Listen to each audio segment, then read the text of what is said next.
Today we have a special guest, Dark Forge Reaper. First shots, I'm gonna zero it right now, and we'll go from there. All right, I'm just gonna take a few shots also, just to see how it feels.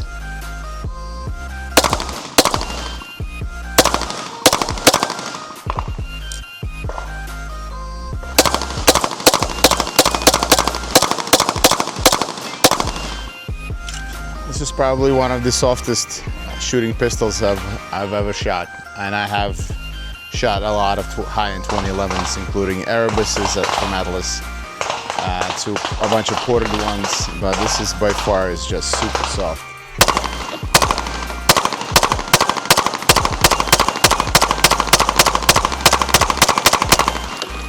Wow, 15 yards, just like nothing.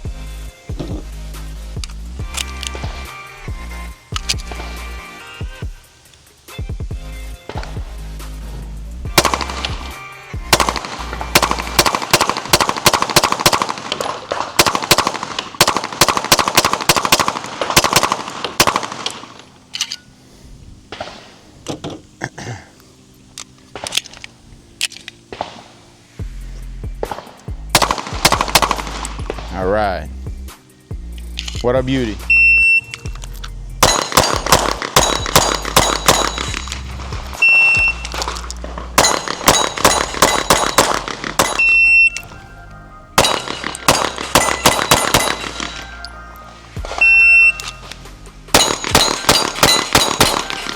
Yeah, 320, baby, best time today. You don't even need to hold this pistol hard. This thing just shoots itself. It's amazing. Woohoo! 307. This thing. So what can I say about the Dark Forge Reaper? It's one of the best guns I've shot, and it truly is fantastic. This is all blacked out version from Kovert, and even though I actually prefer the bronze accents on the regular one, but you don't get the ports and the comp. You only get the comp, but not the ports. And you can only get either a comp version or 4.6 ported version, and that's it. So this thing is a beauty. It shoots fast. It's obviously butter smooth, as they say, right? I've shot maybe 300, 400 rounds through it. I've shot that day a Nighthawk TRS comped McLearns customs, which was good, but it wasn't obviously comped. It was limited optics one, so it wasn't comped or wasn't ported, so obviously a lot more recoil. This thing though shot the best. First of all, I didn't have a single malfunction or problem. There's no break-in period with this gun. With the Nighthawk that I purchased after watching the POV video and him saying the fastest 2011 is the Nighthawk, I had to get one, so I tried that as well. I'm gonna do a review a bit later. However, the Nighthawk needed a break-in period and failure to feed, and was probably a constant problem in the first 100 rounds. You know, at least I got like 5-6 malfunctions because of the tight tolerances, etc., etc., etc. But still. But this thing actually just shot much better, I would say. This thing is so flat, you don't even need to hold down to the, you don't even need to have a strong grip, you just point and shoot. This thing is so flat that it's, it really, you can be a very subpar shooter, and this thing will take care of the business. And so I'm super happy. I'm super excited that I got this gun. Yeah, obviously it's not cheap.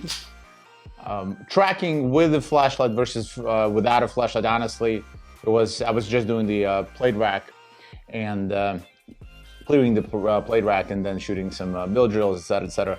But transitioning on the plate rack was with or without still just incredibly fast, incredibly smooth. You can run it with or without it just as easy. So this is my new favorite toy.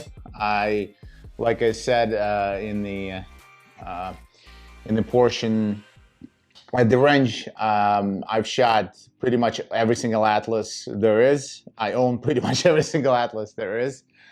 I also own Terran Tacticals, the SandViper. I also own a SandViper Limited, the non-ported one, just with the end piece for limited optics. It's a limited optics version, which is obviously rare. But anyway, nothing shoots like this gun, honestly. And 2A and LA always compares everything to Erebus. I would say this is better than Erebus. Obviously, 2 Erebus's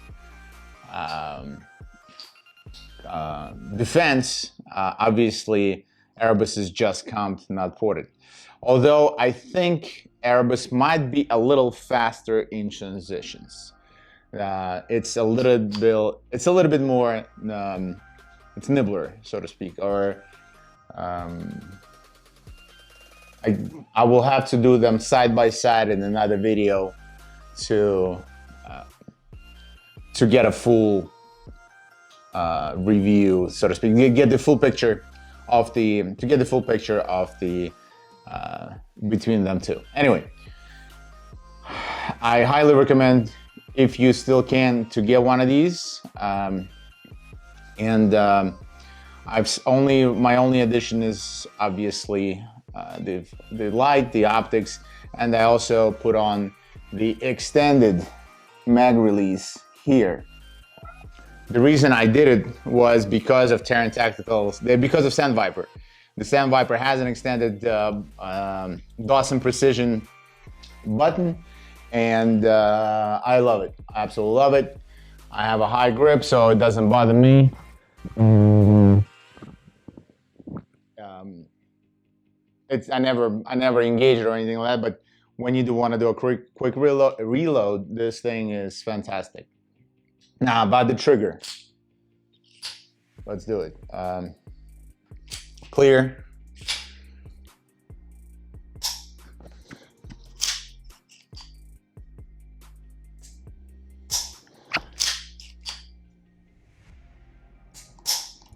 I don't know, about somewhere around 2 pounds.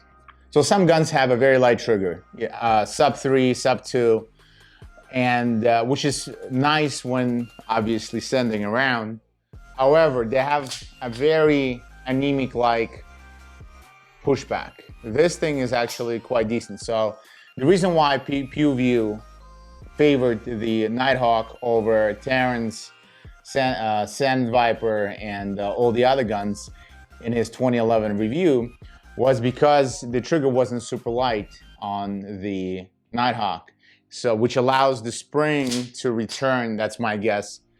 It pushes your finger, it resets better, faster.